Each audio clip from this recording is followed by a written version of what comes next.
Are we rolling now? Okay. So I'm Peter Miller. I work at the Census Bureau, and I'm here this morning with Robert M., better known as Bob Groves, who used to work at the Census Bureau and now is the provost at Georgetown. And we're doing a AAPOR Heritage interview, I think. And I think the format for these interviews is that we walk through some of Bob's early history, and then we gradually work our way into his career, and then we get to the point where he talks about his views of things going backwards and forwards. So let's begin then with. I'm not prepared for this. I understand. We're doing this much? Well, I need to ask at least one, icebreaker kind of question. Okay. What do you think happened with Malaysian Airways? People will be watching this 10 years from now, and they will have no idea what that reference is. Of course not. That's the idea. Yeah. Okay. All right. You grew up somewhere, at least at one point in your boyhood, around Battle Creek, Michigan. Am I right? That is true. Yeah, I thought. And did you meet Mr. Kellogg during that? I did. Actually, my father is Mr. Kellogg. Okay. All we had at home was cereal. Right. 3 meals a day. I thought, and how do you feel? Did My brother's named Rice. And you were Crackle? Yeah. So. Is this the humorous part? No. This is the beginning. We're getting into this is the serious part. We're getting, yeah. You have prepared for this? Not really, no. So the way these things work, I gather, is that I'm supposed to ask you about how you got into survey research and what the steps were, and whether it was an accident or something you planned, and so maybe you could reflect on that. So when I was an undergraduate, James Davis was teaching at Dartmouth. It was actually a short stint in his career. He had left NORC in Chicago, I think, at that time, and then gone to Dartmouth. And he taught a course that was actually part of his writing a book that was an undergraduate text in data analysis, really, although it had a sociological bent to it. So my first exposure to surveys was through the analysis of surveys. He did something that I admired at the time and still think is the right way to teach it. He essentially gave us a data set. I can't even remember what it was. At that time, Dartmouth had a primitive interactive computer network, so-called time-sharing system, and we analyzed data. I still remember doing a factor analysis, I believe, of all variables in the data set. It was something really stupid. And I remember watching the output come out of the terminal. This was all paper output, and I think it filled the entire room. I had to load another thing. So I began that way, and but then I was flirting with becoming a historian at the time, too. So I spent a year in Portugal doing archival research, but I built a data set out of newspaper articles on certain political elites.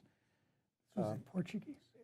Yeah, so I spent, this is where I discovered I didn't want to be a historian, so I spent an entire summer reading Portuguese newspapers from 1902, I remember, and assembling this data set. So in a way, that was like a little survey data set. It was a survey of the dead, as it turns out.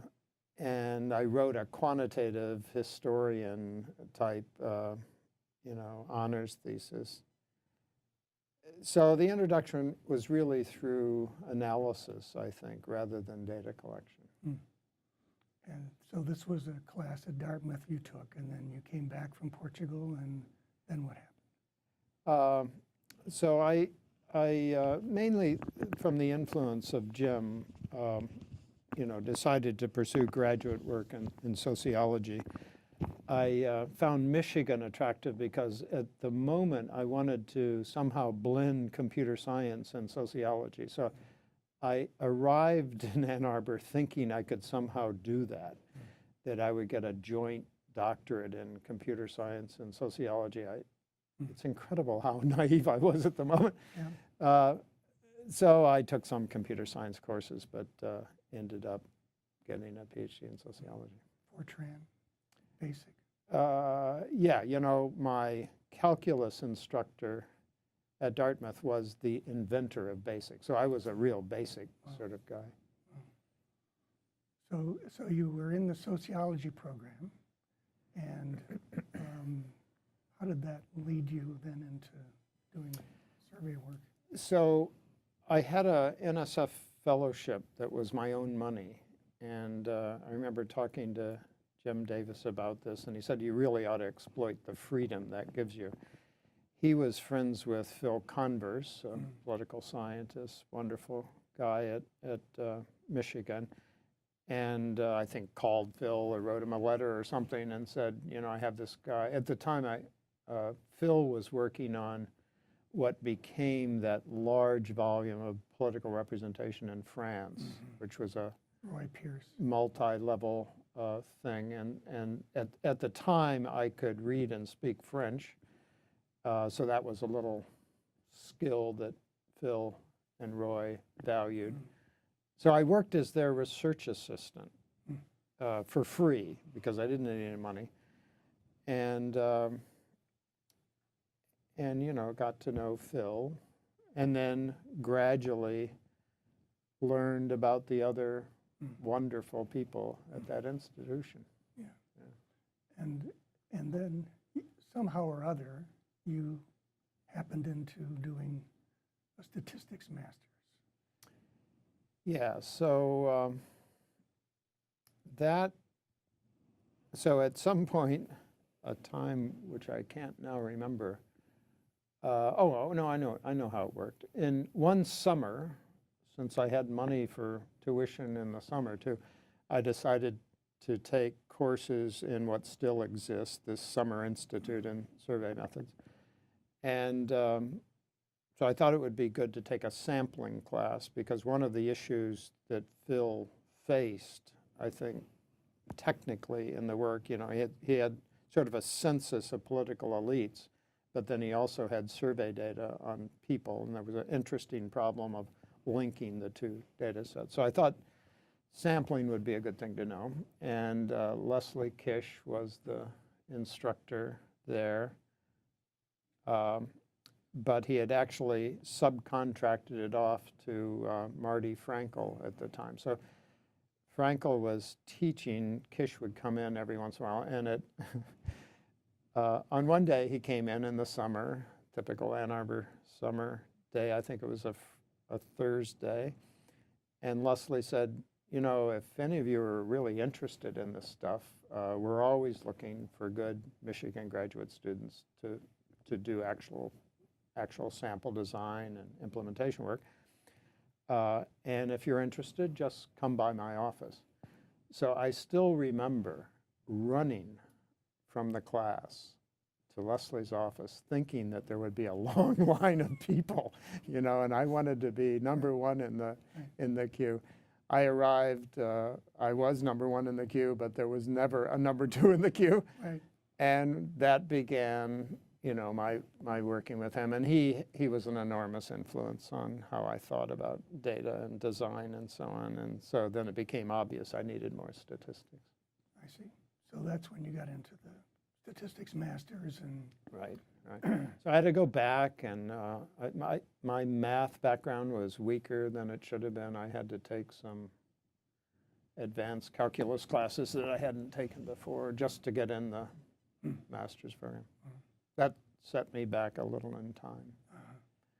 But I think your actual dissertation, however, was not a sampling type or a statistical dissertation. It was something else. Yeah. So there, you know, I was influenced also by people in the Pop Studies Center, mainly Duncan and Siegel. And Hodge had left already. But that, you know, the basic work of intergenerational transmission of socioeconomic status I found that interesting. And I wanted to hedge my bets, basically. I knew I wasn't a mathematical statistician in the sense that I would do theorem and proof kind of work the rest of my life. And I wasn't quite sure about the career prospects on doing that. So that was a deliberate decision just to be broader. So, for example, Leslie wasn't on my dissertation committee at all, even though I worked for him all the time. So it was like another life, really. Paul Siegel was my dissertation chair, and I was greatly influenced by that whole cadre of quantitative sociologists and how they approach data. Tough guys, really tough. I remember you telling me about the Siegel's comments, written comments on your dissertation draft. Yeah, so Paul came out of the Chicago school, and he probably would have been comfortable in the Chicago Department of Economics, actually. So I remember I wanted to finish, and I was really pushing him to read stuff. I mean, brutally, I know. I was on his back, saying, how are you coming on chapter 4 and so on. And I remember picking up a chapter where I think there were like 8 pages in a row in red across, at a 45-degree angle was bullshit, bullshit, bullshit. And so after I calmed down reading those 8 pages with bullshit, he was actually right, as it turns out. But he caught me on it. So you finished the dissertation in this sort of social stratification area. And then what happened? So then Leslie was of great help. I don't know why I thought this way now. I mean, I've lost my motivation, but I really wanted to explore a lot of different futures for me. So I deliberately asked Leslie to help me interview in private sector companies, which was, at that time, this is about the same time you were going through, was like, going over to the evil side. Yeah. But he facilitated that, and I interviewed at the Census Bureau. So I deliberately went all over the place, which was good for me. Actually, I met people that I later collaborated with in various ways. I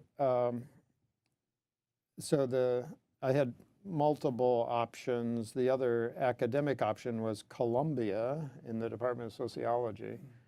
And I still remember their salary offer was less than I was making if I were a full-time graduate student at Michigan. So I didn't quite understand their world at all. And at that point, Michigan was a different place than it is now, too. So it was still, well, we should check others, but I believe it was culturally acceptable at that moment at Michigan to employ your own, what was thought of as the good of your products. And I couldn't see doing what I wanted to do any other place at that moment. All of these things I could have done some of my life, but Michigan actually allowed me to do all the pieces simultaneously. And what were all those pieces? So I had, you and I both went through a wonderful graduate education in survey methods through what really doesn't exist in the same way now, the Detroit Area Study, which was a practicum. That was really important to how I think about suspicions we need to have about the quality of data. When you're close to the production of data, you never trust data in the same way again. I thought that was a good thing. I wanted to, play with that. The other thing was really intellectual, and we haven't brought Charlie Cannell into this, but if I were thinking of who influenced me most, we've talked about Leslie, but we haven't talked about Charlie Cannell. So this is an amazing man, a social psychologist, I think he would Yes. label himself. He, like many of the scholars at the Michigan Survey Research Center, actually began as practitioners. So in a way, Leslie began as a practical doer of sample designs. Charlie began as a practical doer of field data collection, yet both of them intellectualized their practical work and worked on theory. I think you could call this theory, conceptual frameworks. So Charlie began to influence me as well. Now, I can't remember exactly when, but the other answer to the question why Michigan is both of those guys were there, and for some reason I found both of their approaches, which were in conflict. These were two Absolutely. minds that were conflicting. I mean, they were wonderful people, Yep. but they intellectually would conflict, and I found that tension really interesting, and I couldn't imagine getting that tension any other place. So I wanted to hang out with those guys more, just to do both of what they were doing. Even though they didn't work together, Yep. I thought they should have been working together, and they didn't. So you stayed on at Michigan, and you had an appointment as an assistant research scientist, I assume. Right, those are the days of those. And you essentially worked out of the sampling section, Right. and for Leslie, but really under the thumb of Irene Hess for some Oh, right, period we of should time. mention her. I'm glad you brought her up.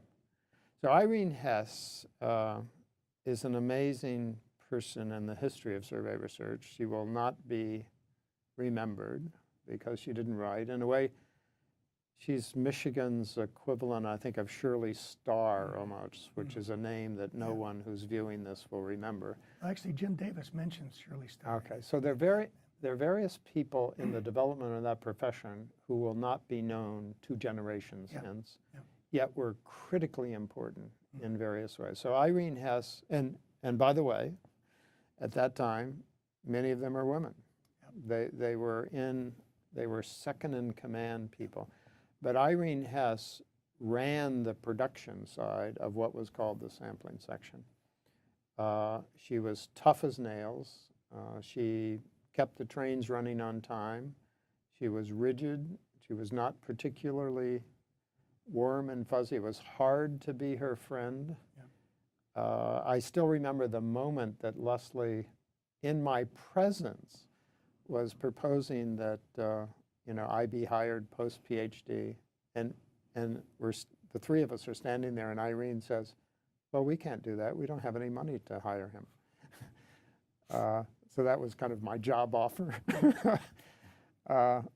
But she taught both a perspective on the implementation of design. She was not creative in sample design. She was impeccable in the details of going from a design to implementation, and she taught all the rigor of that side. And I have to say this, even because I suspect we won't talk much more about Irene. It was only years after she retired that she revealed what a warm person she was. So my wife and I, Cindy, we would visit Irene in her last 2 years, I think. She was going downhill pretty fast. And it turns out underneath that shell of tough as nails was a human being who was very giving and loving and so on. And so I sort of fell in love with Irene Hess in her last 2 years. It's an interesting There's story. an inkling of that in the bourbon ball she used to make every Christmas time. But it was so out of character that these pieces of dough that were absolutely saturated with bourbon. Yep, Jim Beam, Yeah. as I recall. Anyway, yeah.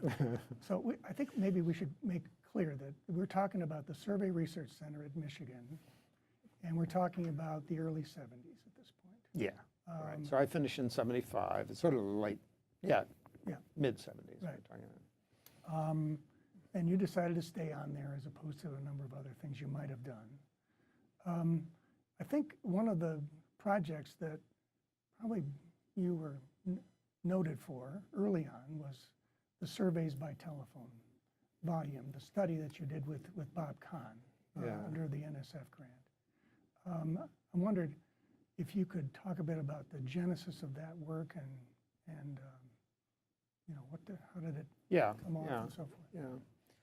So the ingredients for that were one, a real practical problem.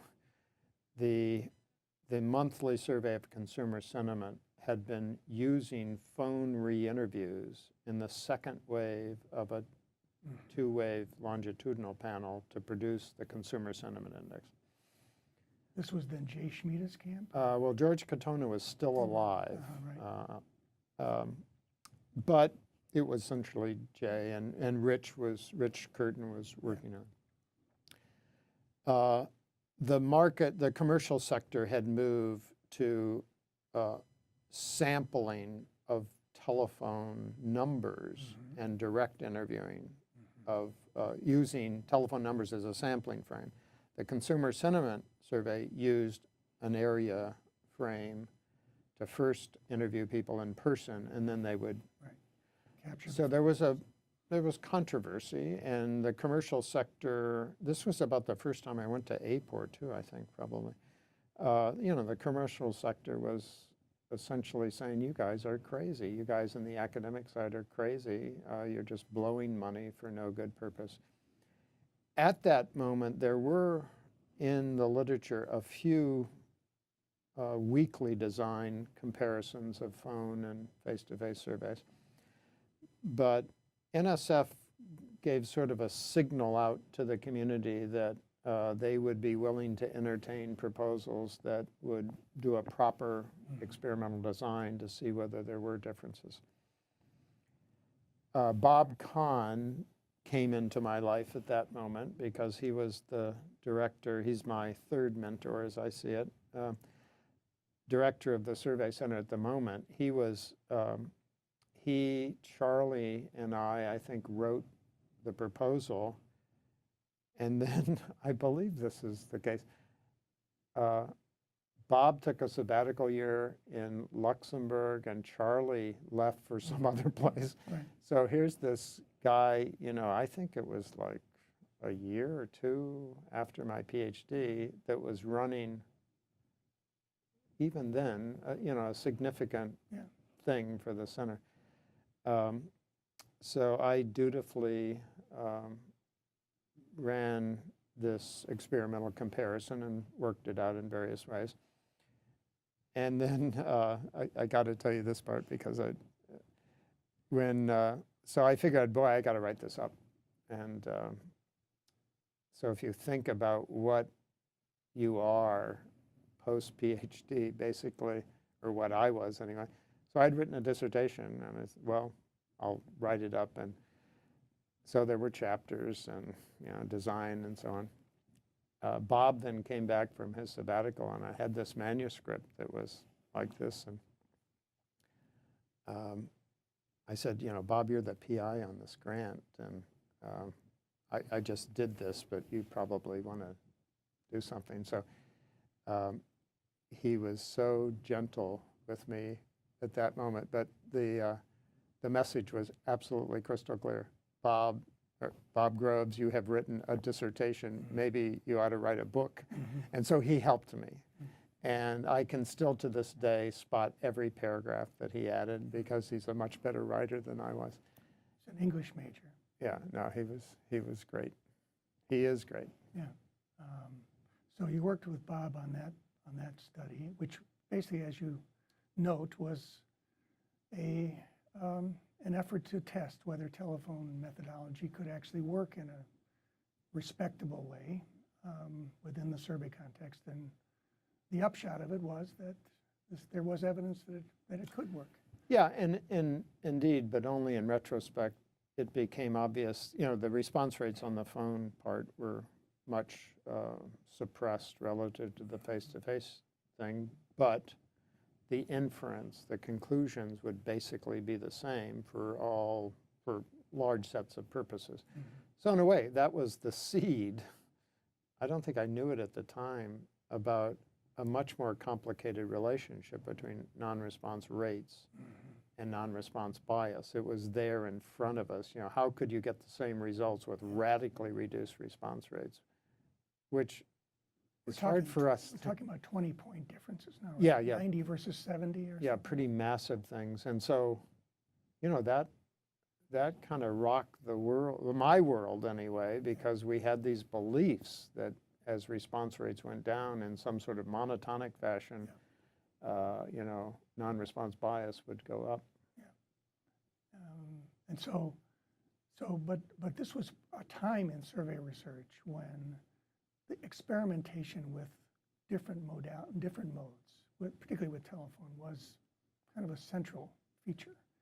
I mean, it led into, for example, the study you and Charlie wrote the proposal to NCHS. That you were involved in? Yes, I came along later. That examined, again, a comparison of national comparison of telephone versus in-person interviewing for the national health, what was then called the Health Interview Survey. Right. Right. I think mode was a big question that occupied our community for a while. And then, you know, about that same time, the seeds of really thinking about a total surveyor framework emerged. I still remember the proposal to NCHS on that. It was essentially a set of questions that were motivated by all of the error sources. So we were thinking about how measurement error and non-response error might interplay and so on. We didn't do as much as we could have, but that was the framework we were building. So this was a really, tell me if I'm right about this, this was really the first time you worked with Charlie in an intensive way. That's right, that's right. On real research, and basically, boy, from that point onward, I did much more with Charlie than with Leslie. So I think I only have 2, maybe 3 joint papers with Leslie, but I have many more products with you and Charlie. So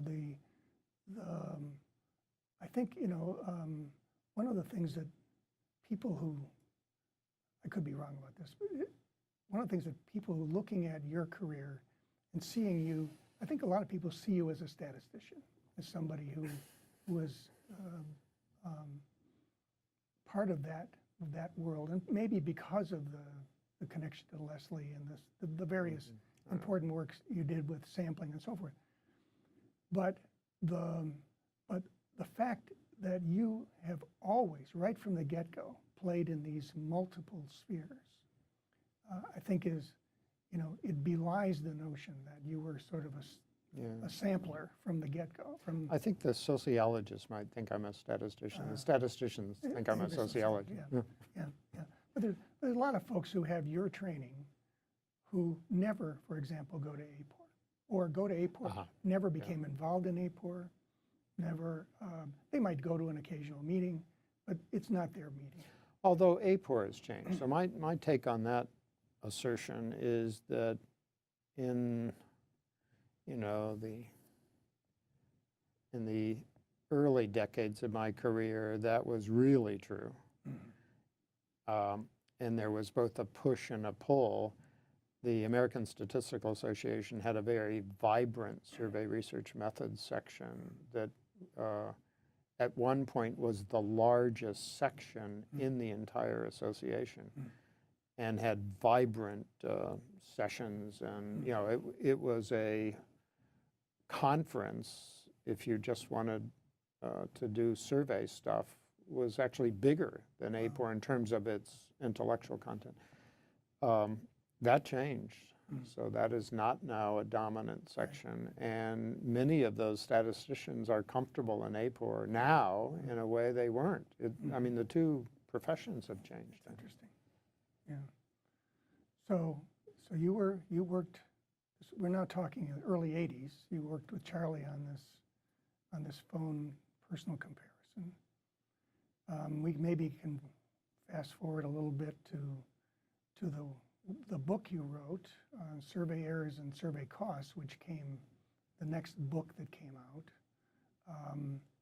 And what motivated that you to do that? And what were you So at that time, somewhere in there, we launched this master's program in the Department of Sociology for survey research. And that was tolerated. People allowed me to do that. Most of the curriculum of that master's program leaned on existing courses, but there was a seminar that went throughout it, all throughout the entire program. Met every term. You had to take it every term. It was kind of the glue of the program. So I taught that seminar, and that was totally formative on that book, because I realized I became more and more attracted to putting together the framework. And what I saw going on at the Survey Research Center was the application of well-constructed theories to practical problems, but the implementation was always constrained by some cost or time or something. And I thought the existing books didn't reflect that constraint, right? So that's why you wanted to do cost and errors. The other, at that time I was starting, so I was still in the sampling section, so I was at the table for every new survey that was built there. And I suddenly realized, I realized gradually that psychology and economics and sociology and anthropology and all the other disciplines that you find in that center had different viewpoints about quality of data. And so I found myself at those design tables kind of navigating that. And they're fundamentally different assumptions at that point.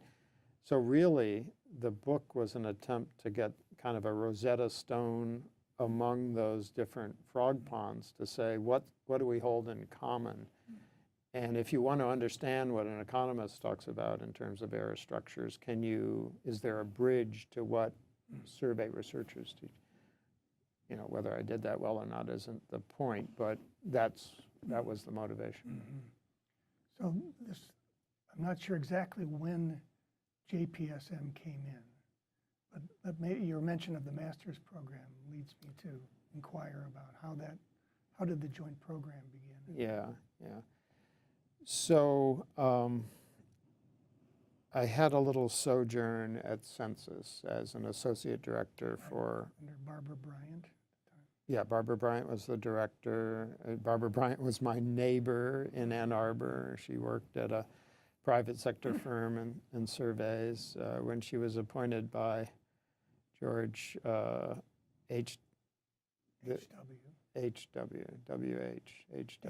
Herbert Walker, yeah. H.W. Bush. You know, I read it in the paper, in the wonderful Ann Arbor News that doesn't exist. And then we had a young child who's now a 28-year-old who was playing in the kitchen, and knocking on my kitchen door is Barbara Bryant, whom I had met 3 or 4 times. And so she essentially said, you know, I think you ought to come with me to Census to do this job. Because I had had little visits at Census. I was always kind of intrigued with Census. So I was doing that. I'm answering the JPSM thing. It just takes me a minute. At that moment, Boskin was chair of the Council of Economic Advisors. Boskin believed that the country would be better served by better economic statistics. So he announced out of the White House a call for proposals on how to strengthen that. Herman Haberman was the chief statistician at that moment. For some reason, I instantly found him an attractive character. He ended up mentoring me in various ways. And at that moment, I said, you know, Herman, if you really want better statistics, you got to address the pipeline problem of young people coming into the field with the proper training. The training is all screwed up. And he forwarded the proposal through, and it was a large package of legislative initiatives. And I think there were only two things that made it. And one was JPSM, the other was some service sector statistics. So it was just a fluke of legislation. The money was placed in the NSF budget.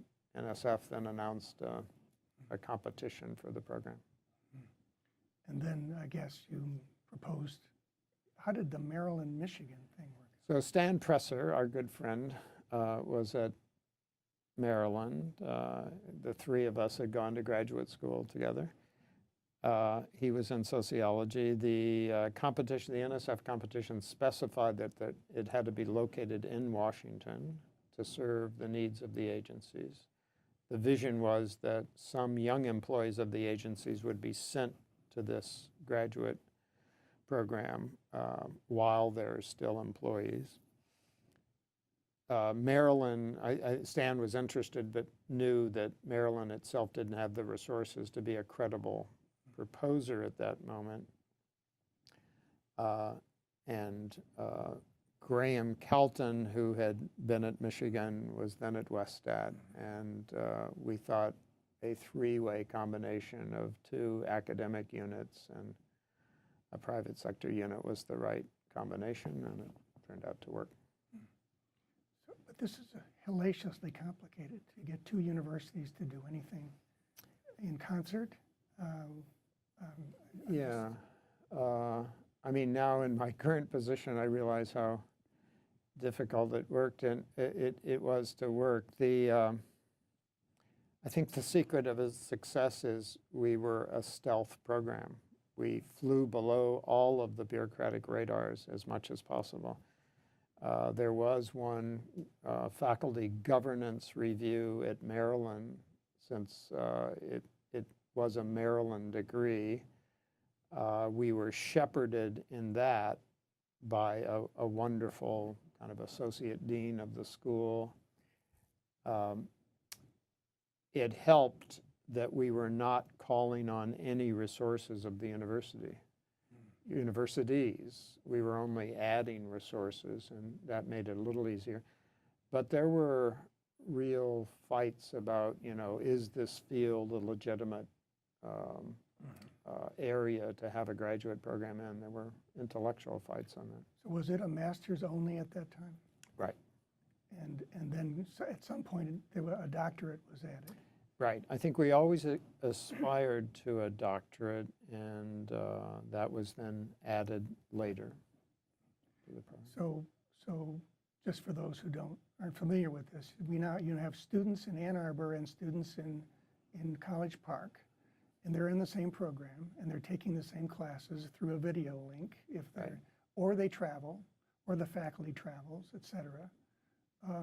Many logistical things had to be worked out. Yeah, it was an odd thing. So I stepped down from my associate directorship at Census to stay in Washington and help Stan run the program in its early days. But every morning at 7 a.m., I would have a telephone call with Jim Lepkowski, just to keep the ties close there. And every Tuesday for 10 years, I was in Ann Arbor. So there was a lot of work just keeping the three groups together. Yeah, the early days were kind of iffy. There was a critical moment when NSF essentially said, well, we don't do ongoing funding. We do seed funding, and the seed has been sown. Good luck to you guys. That was a big crisis. It looked like we were going down the tubes then. At that moment, Kathy got together. Kathy Wallman, as the then chief statistician, gathered the agencies together to say, it's in our interest to somehow save this thing. And that was a switch of funding that was critical to its survival. So now census contributes to the program. Census and BLS are the big contributors. Others contribute sort of proportional to size. Mhm. How do you see it? How do you think it's worked? So I have, you know, you always have ideas on how things could be better. My one hope didn't ever happen. And so, you know, this started about 91, 92. And I think if you had talked to me then about what I thought the world should be like now, it would have been that we'd have 20 programs around the country like this. So we had some efforts to nurture such things. We you know, tried to be a good partner to the Nebraska program. And there are other programs that we had flirtations with. So that didn't happen. So what I was naive on, I think, on that, or we were naive on, was the boundaries between disciplines are stronger than any interdisciplinary effort unless there's, you know, forces outside. And the force outside for Nebraska was really Gallup to fund and nurture that. Without that constant validation from an external source that an interdisciplinary shuffling of knowledge is appropriate, then you know, I think most universities go back to their status quo ante, which is departments, and survey methodology just doesn't fit any one department, never will. Yeah, I remember when the first AAPOR Innovator Award was being discussed. I was on the council at the time, and the JPSN program was one of the nominees. Isn't this a revelation of, isn't this a breach of confidentiality? I'm not going to tell you, you know, how it came out. You already know how it came out. In any case, I'm simply going to say an argument was made that setting up a program like this in the university bureaucracy is an enormous achievement. And essentially setting up a field, trying to set up a field, is such a big deal within any academic context that you know, maybe for other reasons this would be a good thing to give the award to, but for that reason alone, it's remarkable. So since that time, I've met a lot of people like us who set up, you know, interdisciplinary fields and programs, and the trajectory is very common, that especially at the PhD level, that the first PhDs are products for which the world is not ready. They don't know, since there are not a lot of other programs like that, they don't naturally slot in. And it's actually the third generation where things start to happen, if they happen, because other programs, or really just entrance into an interdisciplinary research environment or an education environment of some sort that's compatible with the interdisciplinary grow up. The same thing is happening now. You know, public policy schools, I think, are in their third or fourth generation. There are PhDs in public policy now coming out. They're being reviewed by faculty in existing policy schools who are either economists, political scientists, or something. And they're having their own debate about, are these guys as good as we are? You know, so I think it takes a long time for new fields to fully have control over curriculum definition and prestige institutions and stuff like that. Well, so we should probably turn to discussing some other topics, because you're going to get probably really tired in a little while and have to take a nap. I'm worried about your age, actually. Yeah. You know, I think I'm glad they're not showing the walker. That would be embarrassing for you, I imagine. Good point. I don't know what to, you know, how to even use the thing anymore. I've forgotten how. I know. So anyway, so let's talk a bit about the whole issue of non-response and how you got into the problem I mean, you had a book with Mick Cooper that came out on this topic, and then there's just a whole bunch of papers that look at the issues of non-response bias versus rates, Yeah. the issues of, topic interest, what leads people to participate in surveys. I mean, you spent a whole lot of time on this, so interested to hear your thoughts. Yeah, I don't view it as a real success for me, but so I think the germ of it was some work with Mike Traugott, another friend of ours, and Jim Lepkowski and others, and the whole dependent variable was getting higher rates, higher response rates, and some of the experiments work, some don't, some work sometimes, some don't.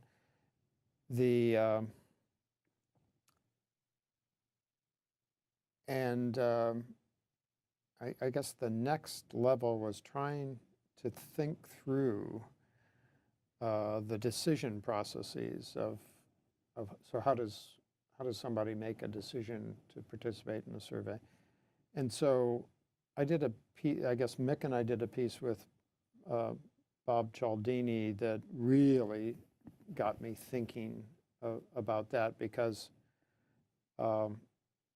he had written, his whole life has studied the influence and persuasion process. He's Speaking of Cialdini now.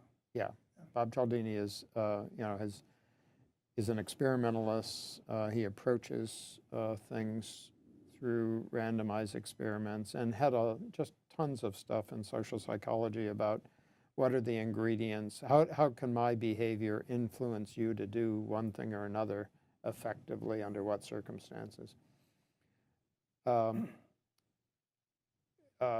We had written an unsuccessful proposal, a gigantic proposal to NSF to study non-response. And Roger Taranja was involved. This was a multi-organization. This was going to be the onslaught of the community onto this problem. This was around, there were controversies about falling response, as there is, now. So what year was this? I'm trying to remember. My hunch is this is maybe 86 or 87, something like this. So I still remember meeting Murray Aborn. We went down and had a delegation to meet with him for the review of the proposal. The proposal was like this, and he said, I was very disappointed in this proposal. Having talked to you earlier, I was expecting Thomas Kuhn. You gave me Lee Iacocca. And by which he was saying, there's no theory here, there's no breakthrough, all you're doing is tinkering with the margins of things. So we used that same proposal and sold it to federal agencies in the following way. We said, take the 1990 census, get the census records of individuals, match it to their survey data in order to know what the characteristics of non-respondents were based on the census data. Maria Gonzalez, who was at OMB at that time, was key in persuading people. And if you know the cycle of budgets for federal agencies that do surveys, there's always a jump in their budgets for the redesign effort around a census. So she very cleverly kind of piggybacked this methodological investigation into that. And that was launched in 88 or 89. And that became the book with Mick. All of it is from those census data. And that really then, this was all, how are respondents different than non-respondents? And we were astounded at how little effects there were. And so that just, once again, in our face was the result. Wow, rates and bias aren't the same thing. We gotta probe it. And so that led then to a lot of investigation, not just, well, I guess driving up the rates became less important than understanding the implications of. Yeah, the nexus. From a, again, and this is all retrospective, but I think that then led to a completely different approach in my mind. Maybe this is only reconstructed memory, but we then turned to, okay, let's make non-response bias happen experimentally. If you understand the process of any outcome, you should be able to make the outcome happen. So we began a series of experiments to make it happen. And I think my conclusion from all that work is, boy, the ingredients to make it happen are really complicated, given the fact that even when you can make it happen reliably, it's such, if you step back and say, how often would that circumstance occur, given the many reasons to accept or reject a survey response, you'd say, wow, no wonder there isn't a relationship. It's possible, but it's there. It just doesn't happen in most cases. I remember editing that paper, it was the only three-dimensional figure that I ever had in POQ, I think. And that had that inscrutable appendix where all of the, actually, that's where all the news in the paper was. I mean, in that appendix. And the news was, there's not really much, you don't really see much effect here. When you actually do make it happen, there's not much effect. And it's a point that Mike Brick has made to me independently, sort of saying, gee, when you try to do this, when you control it, it's hard to make it happen. Actually, that appendix, So this I is a should good. say what this paper is. It's the role of survey. No, it's the shoot. I don't remember it. Hold on, I'll get it. It's the. You were the editor? I was the editor. But I was the author. But yeah, so you should probably. I don't remember what paper this So we're is. probably. No, this is the one with Stanley and Sarah Dipko, and it was called the role of something survey topic in survey participation. Yeah. Because that's what you manipulated was a survey topic. Yeah. So a couple of things about that appendix. One, it just rediscovered something that Jelke Bethlehem in the Netherlands knew. I hadn't read his work. He knew it before I knew it. And secondly, it is, I'm now convinced, the right way to think about it. I mean, to think about it in terms of correlations between the causes of participation and the survey variable. Rates in the background, but rate isn't the driver, as it turns out. It's that correlation, and that's an unknown correlation, usually unknowable in most cases. Right. Yeah, so but I thought of that one and then the meta-analysis you did with Amelia Picheva. Those two struck me as really important contributions to understanding the non-response rate versus non-response bias issue. And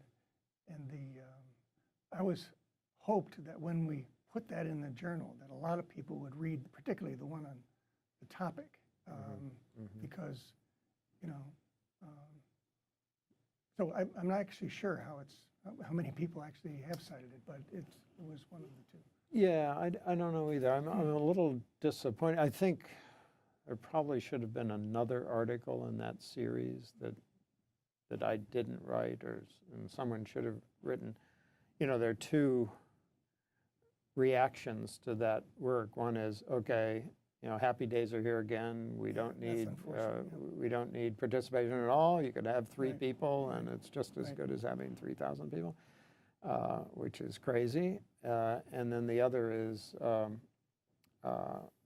sort of, okay, but what should we do? What's the practical? And I think that practical guidance, we didn't do. So there could have been a series of papers that talk about non-response bias auxiliary investigations that are desirable attributes of a survey this is kind of how OMB has done the practice I think what they did was good, but there isn't a scholarly approach on that. Yeah, yeah, yeah.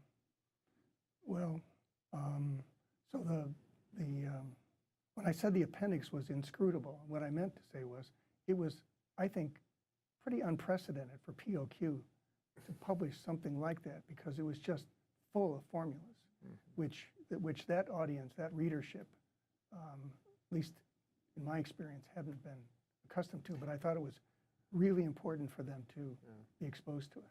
Well, wouldn't you say that came from the enlightened editorship of the journal? It might have been, yeah.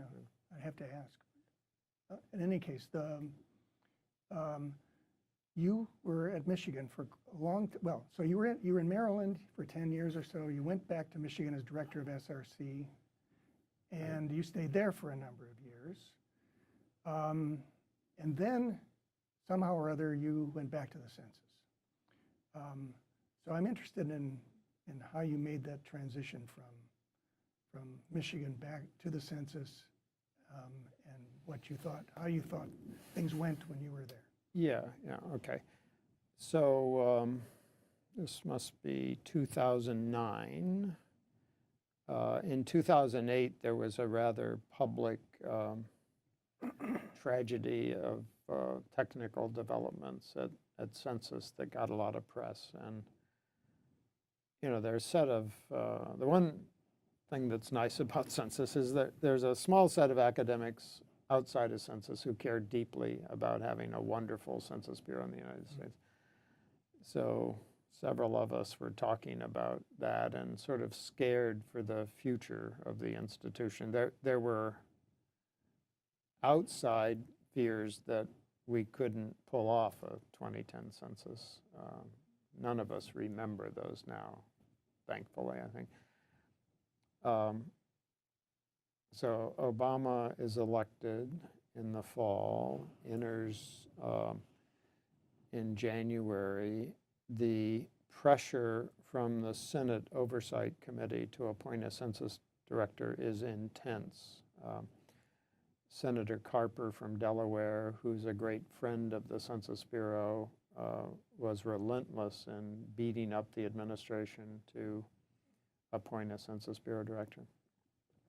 There had been actually a couple of short-term directors, right, during this period?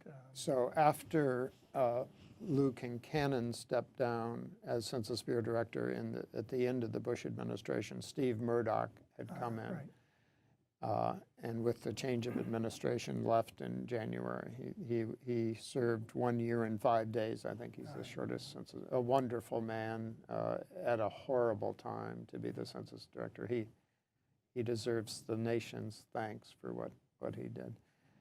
Because, as you might imagine, because of this blow-up, there was intense scrutiny by everyone about, doing the work. The blow-up was really a contract issue with respect to handheld devices, right? That failed. It appears in retrospect to be a combination of software, hardware things, and imprecise specs, scope growth, poor performance on a contractor not understanding the real needs, and overconfidence of a contractor, and all the we've read many things like this.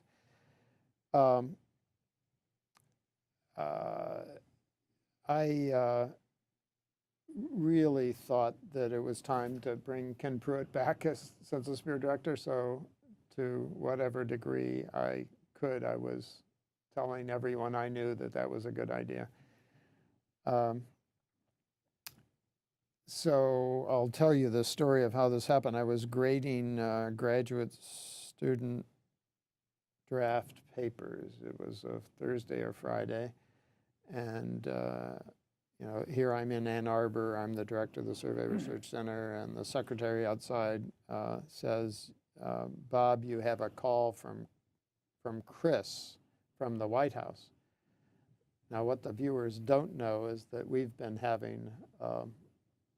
playing jokes on one another our entire lives. So I thought it was you. Just screwing with me. So I answered the phone in a real smart alecky kind of way, and it turned out it was Chris from the White House Chris sounded like he was maybe 14 years old. So I thought he was calling for kind of references. And so I went into why Ken Pruitt is the best person in the world to be Census Bureau director. And I went on and on and on. And he said, well, I don't think that's going to happen. And I said, what do you mean it's not going to happen? And, well, it's not going to happen. And I said, well, why don't we stop talking and I'll call Ken. So I called Ken and he said, it's not going to happen. So that then led to a lot of conversations, and that's kind of how it worked. So they were calling actually to talk to you about this. Yeah, yeah. And then eventually you said that you would do it. Yeah, this was one of these things where, this was not a great time to do this, I believe. I really thought it was sort of payback time. The world had been pretty good to me. I hadn't had any real life crises, and I still feel that the Census Bureau is a key institution for all of social science, and something I should do. But so you went in there. You had been there before. You had some experience with the place, and I think I could say, as just somebody as an observer, you were an absolute whirlwind. You changed a whole lot of things very quickly. Oh, I didn't know that. And sorry, didn't mean to. There was a lot of people who were just sort of breathing hard, trying to keep up with the stuff you were trying to do. And the folks who have succeeded you have kept the template that you set up as their guide to keep things moving in the directions that you had set up. But among the things you did was to focus people on changing the way the census collects data. And this was in response to, or I think informed by research you had done in Michigan with the National Survey of Family Growth, right? That suggested that there were ways to do data collection more efficiently, and that it might address the cost and non-response and other issues other measurement issues that surveys face these days. So there was, a week after I arrived at Census, the initiation of the so-called multi-mode data collection initiative, which led rolls off your tongue. Which led me to be in a room with 12 people for 3 months, every day for hours, and then I realized about 3 weeks into it, this is really about case management. This isn't about multi-mode. This is about how do you manage cases. It could be through, and it eventually became the Center for Adaptive Design, and the whole initiative in the Census Bureau to look at how to implement the adaptive design idea. So maybe you could say a couple words about why you thought this was a good idea and what the warrant for it is and so forth. So I guess I want to start a couple of steps back. There were things happening in clinical trials and biomedical research completely divorced from surveys, but they were discovering that they were basically wasting money, time, and hurting people unnecessarily by not using the intermediate results of a contrast between the control group and the treatment group.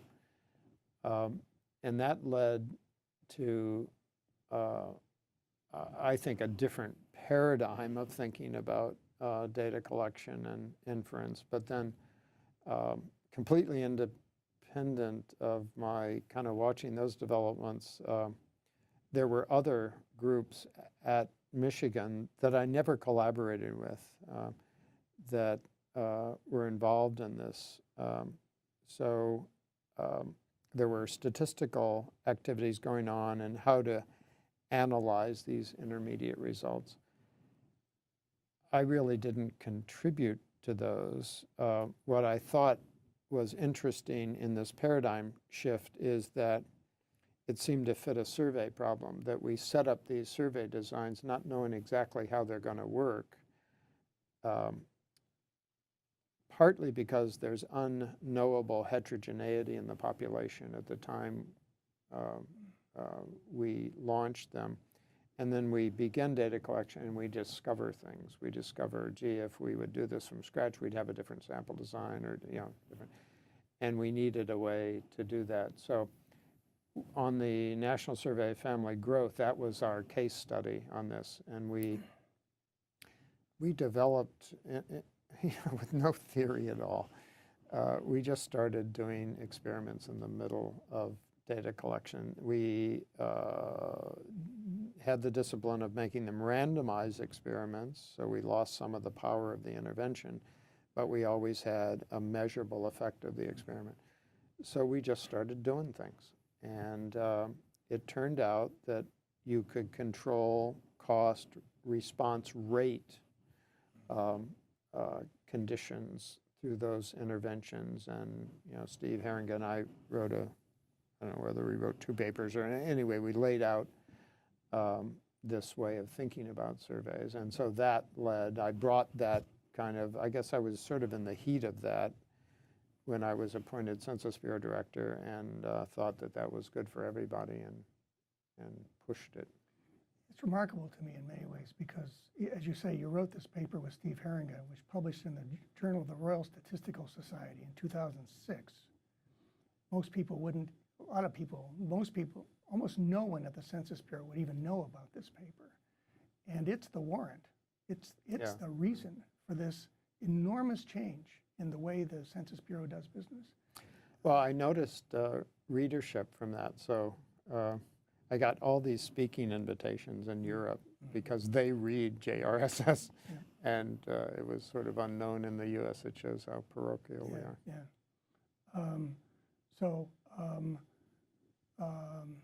So anyway, the idea of adaptive design is now sort of a big effort within the Census Bureau, and as a consequence, I noticed that other survey organizations are also picking up the idea, It's gradually. I permeating. mean, and you need paradata as the so-called paradata, auxiliary data, process data, in order to have the interventions of the adaptation. I guess I view that merely as a patch now. I mean, it's sort of survey engineering, as it were. I don't see any theory guiding us into optional or optimal intervention conditions and things like that. So I don't think that will last. I think that'll be a little phase as surveys die as a tool. It'll be kind of the last gasp of trying to squeeze efficiencies out of it. So say more about that, because you've thought about the future of surveys and written about it and so forth. Yeah, so I think so let's go back to the book on surveys by telephone. Bob Kahn wrote an intro paragraph that probably only he and I remember, where he says, if you zoom out and look at the world and societies and the role of surveys in them, it's pretty easy to observe that there are certain societal ingredients that are necessary for surveys to happen. Right? It's hard to do surveys in wars, during wars. I mean, there's certain ingredients where strangers have enough trust in one another for one of the people to reveal personal attributes to the other, regardless of mode, and so on. And so he notes that, and I think there's a sentence that says, none of these societal ingredients are necessary for societies to continue. They may be desirable attributes, but one can imagine in the large scope of human history that the decades where surveys were useful tools may be a small portion of human history. So that just shocked me when I read that, but I must say, I don't think it's non-response bias that's most threatening.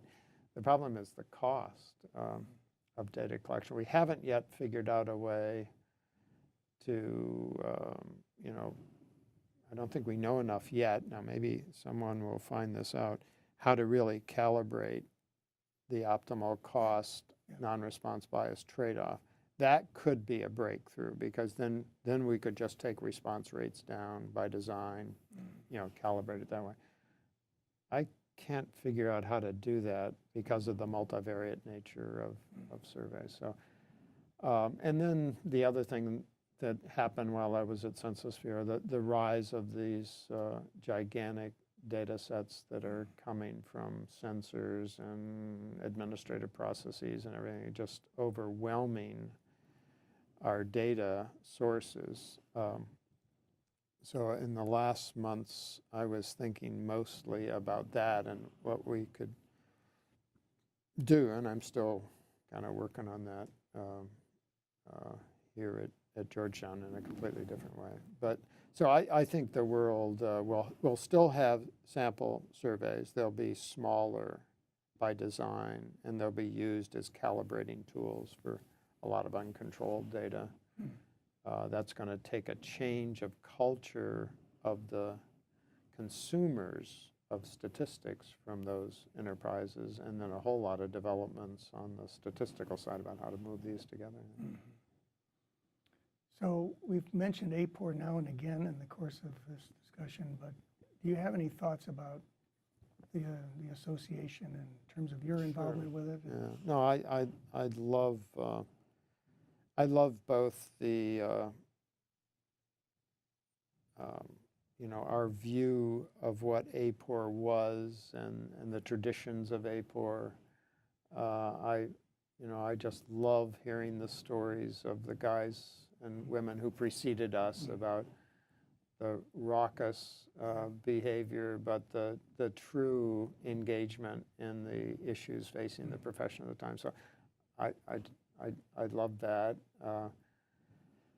One of my biggest regrets as provost is our graduation ceremonies, by design, always occur at the time of the AAPOR conference. So I've missed 3 in a row now, and I don't see how to repair that.